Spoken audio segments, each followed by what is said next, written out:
काही घडेल राजकीय दृष्ट्या असा जर कोणाचा समज असेल तर तो बाळबोध समज आहे। आणि मी म्हणजे आता असं सहज माझ्यासमोर टीव्ही चालू होता म्हणून मी आपलं बघत होतो, तर काही माध्यम तर असं दाखवत होते की जणू काही रशिया आणि युक्रेनचीच युती होते आहे। इकडनं झेलेन्स्की निघाले, तिकडनं पुतीन निघाले आणि आता ही युती झाली। मला असं वाटतं की कुठल्याही एखाद्या पक्षाला निवडणुकीतलं आपलं अस्तित्व टिकवण्याकरता जे काही करावं लागतं त्या दृष्टीने दोन पक्ष जे अस्तित्वाकरता लढतात त्यांनी केलेली युती आहे। त्यापेक्षा पलीकडे त्याच्यामधनं काही फार अन्वयार्थ काढण्याचं कारण नाहीये। यांनी फार काही परिणाम होईल असं देखील मला वाटत नाही।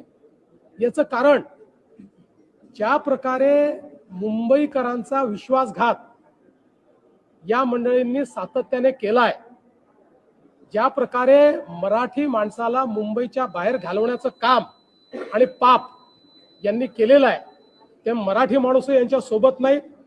आणि ज्या प्रकारे अमराठी माणसावर सातत्याने हल्ले केले आहेत तेही यांच्या सोबत नाही। मुंबईमध्ये कोणी यांच्या सोबत येणार नाही। यांचा ट्रॅक रेकॉर्ड हा केवळ भ्रष्टाचाराचा आहे। यांचा ट्रॅक रेकॉर्ड हा केवळ स्वहिताचा आहे। निवडणुका आल्या की भावनिक बोलायचं। आता भावनिक बोलण्याला जनता भुलणारी नाही।